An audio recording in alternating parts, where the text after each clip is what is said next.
Alrighty, so it's the weekly news of the week episode, but before we get into the news that happened in this last week, let us actually first do a quick preview in terms of the only game that is going to be happening tonight. Originally, there was going to be two midweek games that was going to happen tonight, but the other one, which I believe it's Vancouver versus Columbus, that game is going to be postponed to another day, which means the only game of tonight's action is going to be LAFC versus Minnesota United. LAFC, of course, coming into this game with a record of 6-4-5, while Minnesota has a record of 6-3-5, and both of these teams are pretty close to each other in the Western Conference table. LAFC currently in 5th place, while Minnesota is currently in 6th place, and there's no doubt that I'm definitely confident that the Loons can get something out of this game because for LAFC, they have had a relatively good run a couple of weeks ago, but yeah, it definitely cooled down after they lost against the Timbers and then had that 2-2 draw against the Vancouver Whitecaps.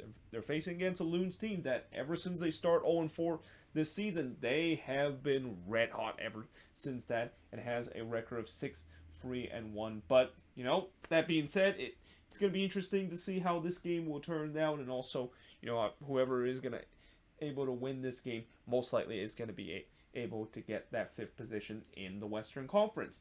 But now moving into the news of the week episode. So probably the biggest news coming out of this week, and probably the most shocking news coming out of this week, and I actually put the wrong pronunciation in terms of the Rapids. There should be an S after the one. They're not the Colorado Rapid, they're the Colorado Rapids, but they definitely made some big news yesterday when they announced that they have signed MarkAnthony Kaye from LAFC for up to $1 million of general allocation money, a 2022 international spot, a 2022 first round pick, and a 10% sell-on fee. That is a lot of money that the Rapids just gave up in order to get MarkAnthony Kaye. And for MarkAnthony Kaye, we know a couple of years ago this was a guy that is pretty much resembling of rags to riches, where he was a guy that was in the USL, and then LAFC of course saw something out of him to decided to bring him along in MLS, and the rest is history. I mean, he has just been an incredible player for LAFC, although this year that has been a different story. His form have definitely dipped this season with LAFC, so much so that there was a time where he was actually been benched because of the fact that he was not playing at the same level that he was with LAFC in his first 2 seasons. But at the same time, I did not expect the fact that he was going to be traded away. And nevertheless, if he was going to get traded away from LAFC, I thought he was probably going to be traded away to a club in Europe, and he's going to be another guy that was making the jump to Europe. But instead, he is now going to the Colorado Rapids. Now, obviously, before a couple of years ago, whenever you are a talented player that maybe have European aspiration and you then got traded to the Colorado Rapids, that usually is kind of like the graveyard for your career. But since the Rapids, there's no doubt that they have improved in these last couple of years. But at the same time, I'm still kind of surprised that they decided to sign him, knowing the fact that I don't think midfield is the issue that the Rapids had. I think their issue is still having that number 10 position, which kind of makes me wonder what happened to Jonas Namli. I mean, if you're a Rapids fan, let me know what happened to Jonas Namli, because he hasn't been playing all this season, unless maybe he is suffering from an injury that I do not know of. He should be starting for this Rapids team regularly, consider they made him as a DP player last year and he hasn't appeared a single game with the team. But it's pretty obvious that the number 10 position is a big issue for them. And MarkAnthony Kaye, he's not really a number 10, but he can be that creative player. We kind of saw a couple of times during his time with LAFC, but still, for a guy that hasn't really been in good form, although he has actually been in better form with the Canadian national team, and the Colorado Rapids are really banking that is going to be the case once they sign him. That is a big risk for them to trying to give up that much for them. I mean, the first round draft pick and the international spot might not be that much, but the $1 million general allocation money is a lot, and also the 10% sell-on fee. Depending on if they are going to sell him off to Europe, they'll only get 90% of the sell-on fee, and LAFC was still able to get some of the sell on fee for that. So yeah, we shall see whether or not if this move will work out. And I'm not really going to declare who is the winner of this trade. I mean, anytime when there's a big trade, a lot of people will pick winners or loser. It will depend on how this, of course, will work out. If MarkAnthony Kaye turns out to be that player in his first 2 seasons with LAFC and he absolutely become a stud for the Rapids, then there's no doubt that this was a great move for the Rapids. But if it doesn't work out, then yeah, this would be a big waste of money that the Rapids just earned, especially with how much they, of course, just gave up to LAFC. Now, Inter Miami has signed a former U.S. men's national team defender. Well, I wouldn't say former. He still has a chance to potentially get back to U.S. men's national team, although it's very unlikely. But they of course have signed this guy called Ventura Alvarado, who's currently playing down in Liga MX and playing for Atletico St. Louis, although they, of course, have now signed him to Inter Miami, and I'm guessing this is a signing that they decided to make because they desperately need help in terms of their defense. I mean, to be fair, with Inter Miami, they need help with pretty much every single field, but obviously the defense is one of the area that they need to help for because, surprise, surprise, Ryan Shawcross that they signed from the transfer window, and also in some extent Kieran Gibbs, have not worked out at all. I mean, I don't know if no one saw that one coming with the way that, it looked like that was always going to be a bust, and the fact that this is why I was kind of confused of why exactly they decided to sign those kind of player. But it seems like now Inter Miami has started to realize that, yeah, signing aging European superstar player or even afterthoughts Premier League player are not the way to go for. So now they decided to maybe go down to Mexico to see if he is going to be the answer, and hopefully he is going to be the answer for this Inter Miami team, because yeah, they're right now this team is just an absolute mess. But if he is able to come in and able to be at that solid defensive presence that Inter Miami desperately need, at least they fix one part of the issue of the numerous issue that this team has, which is they just cannot stop leaking goals in these last couple of games.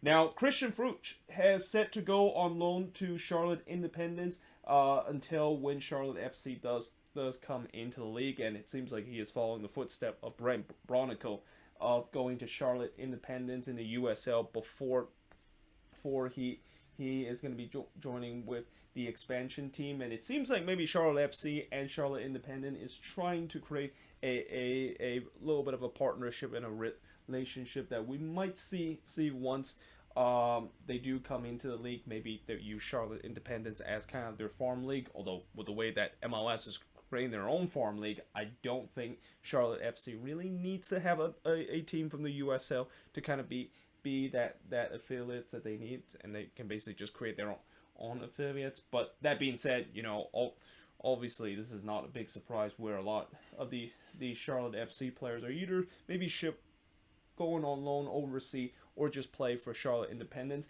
And I like how they kind of said that, the reason why they decided to get him to Charlotte Independence is that at least Charlotte fan will kind of get a know to some of their future player. Although, it's kind of interesting the fact that, if you're a future or if you're a Charlotte FC fans and you're so excited about seeing some of their player on that is going to come to your team, it's going to be interesting to see. You have to go to your team that is still playing in the lower division of U.S. soccer and playing the USL to kind of then know them. And it's also kind of very strange to see Christian Fuchs play in the USL, like former Premier League champion player playing in the USL. Like, I don't think that has happened ever since Didier Drogba joined the Phoenix Rising, and that was kind of probably one of the most, if not the most well-known player to ever play in the USL Championship. But yeah, that's going to be how it's going to be. And if you're even a Charlotte Independence fan, that has to be great news, because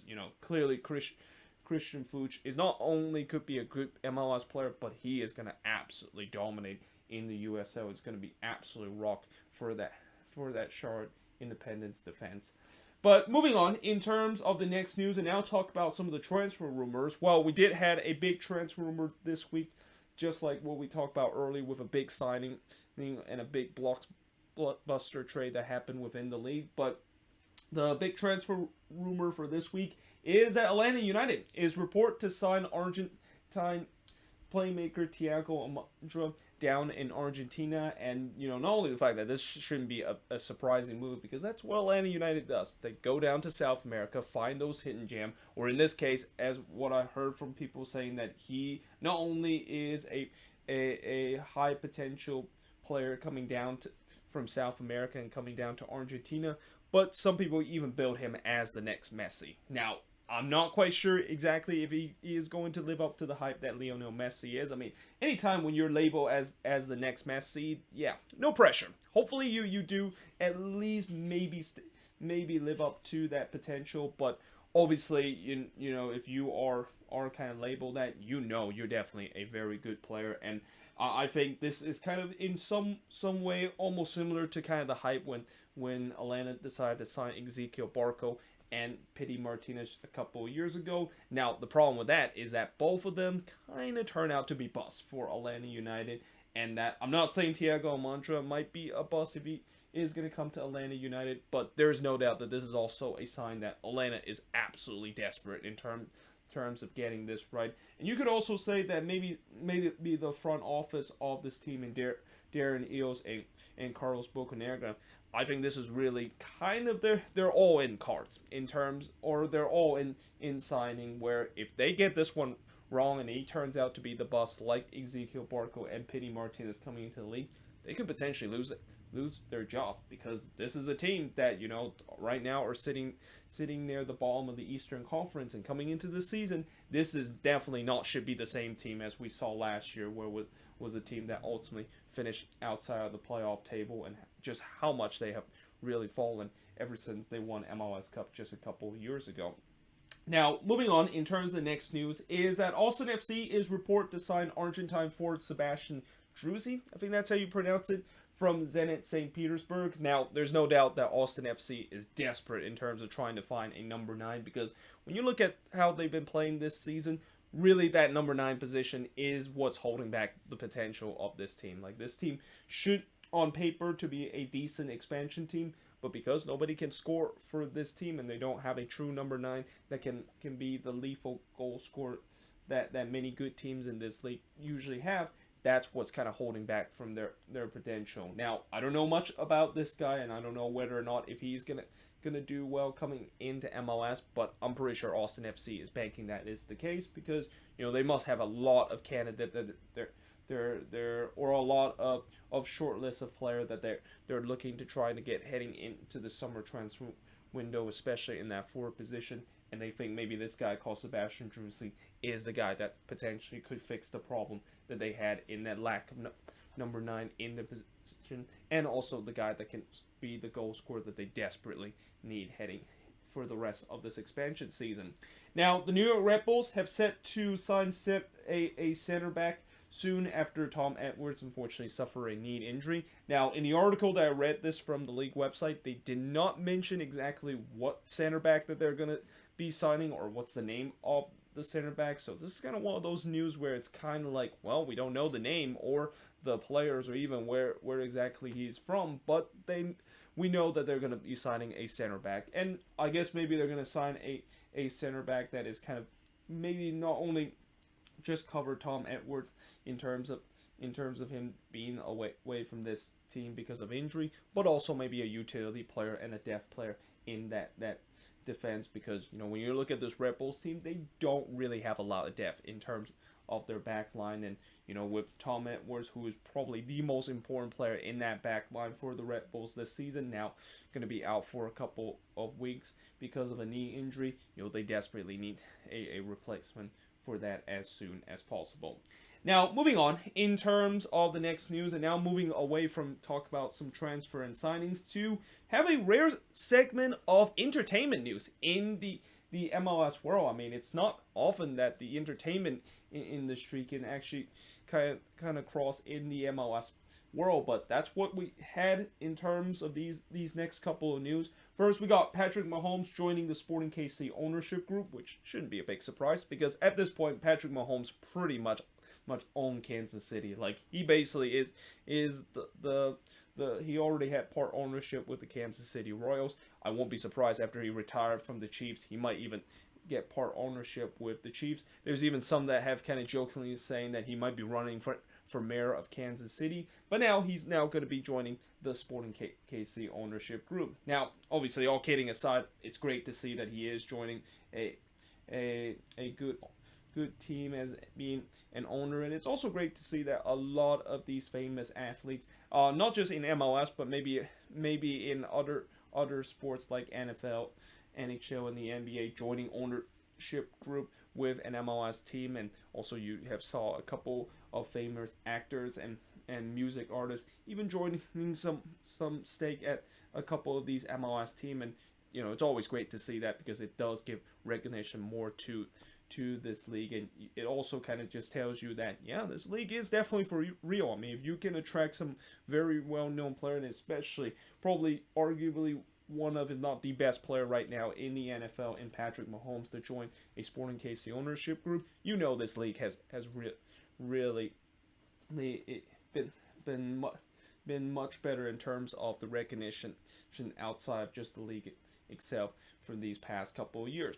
Now, speaking of music artists, Kanye West have set up a studio at Mercedes-Benz Stadium for a new album. So Kanye West is actually dropping a new album soon, and it seems like his new album is going to be basically created in a studio at MBS. And I know there was a lot of rumors about how Kanye West was actually saying that he was actually living at Mercedes-Benz Stadium, and that we did see in that game against the Columbus Crew where he was actually at the game. And I think that was probably the biggest storyline than actually Atlanta United losing the Columbus Crew. And I think you could even say that that's probably the most well-known artist, or at the same time kind of the most controversial artist to ever attend a MLS game. I mean, I know I've seen before there are other famous actors and athletes actually attended MLS game before, but this is kind of right up there in terms of the most well-known to see Kanye West actually attend an MLS game and attend an Atlanta United game. And again, after that, there was a lot of rumors that he, of course, was actually staying in Mercedes-Benz Stadium. Well, in some way, that rumor was kind of true, but he was actually just kind of setting up a studio there, and that, the new album that he's going to create, I think at the end of the day, hopefully there's going to be some people who know that, it actually took place at an MLS stadium. Well, actually, I wouldn't say it actually took place at an MLS stadium, because Mercedes-Benz Stadium technically isn't a soccer-specific stadium. It's also shared by the Atlanta Falcons. But hey, you got to take whatever recognition you can get in terms of this league that, again, I love how this league has started to get more recognition, and hopefully it's just going to continue as the year goes on. Now, moving on, in terms of the next news, and now moving away from the entertainment news segment of the MLS News of the Week, is that Foster Langsford has announced his retirement, and he actually announced right after when Minnesota beat the Portland Timbers, and it was kind of a weird time for him to announce it right after the game is over. But obviously with him not even kind of playing for Minnesota, and I don't think he was even in the active roster for the Loons, it was kind of interesting to see whether or not if he indeed is going to announce his retirement, or maybe even go back to the USL, because he is definitely going to be forever known as a USL legend, a guy that is just an absolutely immense in the USL Championship. And if the USL ever have a Hall of Fame in the future, Foster Langsford is definitely going to be a first ballot Hall of Fame, because he was just such a legend, and pretty much was a guy that everywhere he goes in the USL Championship, he of course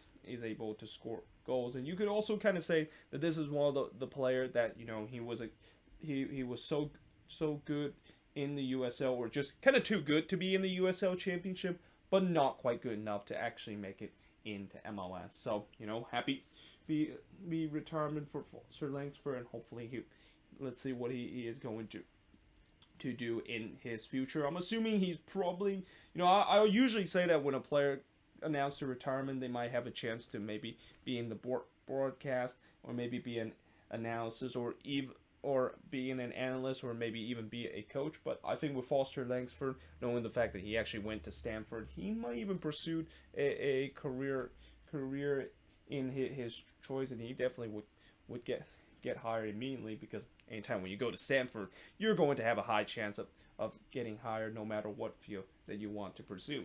Now, moving on, in terms of next news, is that the U.S. men's national team in this last week have announced two more fixture venue that is going to be taking place for the World Cup qualifying game. First, they announced a couple of days ago that they are going to be playing Jamaica in the World Cup qualifying at Q2 Stadium in Austin on October 7th. But today, the big announcement was made when they have finally announced where exactly they're going to be playing against Mexico in the World Cup qualifying. And unfortunately, Crew fan, I do have some bad news for you. You did not get the selection. In fact, they're probably going to be very pissed and kind of enraged the fact that the U.S. Soccer Federation decided to choose TQL Stadium instead of lower.com field to host Mexico in the World Cup qualifying. And I know they're gonna be obviously pissed off about that, but hey, at least they potentially are gonna get Costa Rica to or the U.S. are gonna choose Columbus and choose lower.com field to play Costa Rica in the World Cup qualifying. And yes, I know Costa Rica is not as big of a fixture as when the U.S. play against Mexico, and I know there's obviously going to be some tradition that said the U.S. should always play Mexico at Columbus, because after all, it's the home of Dos a 0, and the U.S. has just such a good history whenever they play against Mexico in Columbus. And now knowing the fact that Columbus have a brand new stadium, it makes sense too. But unfortunately, it just seems like Cincinnati, especially TQL Stadium, just had enough of a fair flair to give the U.S. Soccer Federation their decision to basically host Mexico there. But all I'll say for Cruz fan is that at least the good news is you still do get a chance to attend a U.S. versus Columbus game, because Cincinnati and Columbus are only 100-mile apart, and I'm pretty sure people from Columbus can actually drive down to Cincinnati. And yes, I know they don't want to be at their stadium of their rival, but hey, this one time whenever you have the U.S.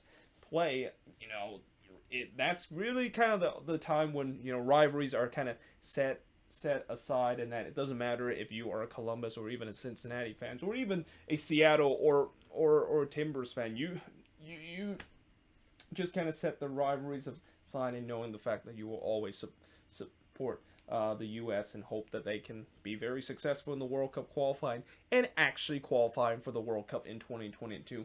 Unlike a certain U.S. team that did in 2017 that I will not kind of mention that kind of nightmare, and kind of just end it at that.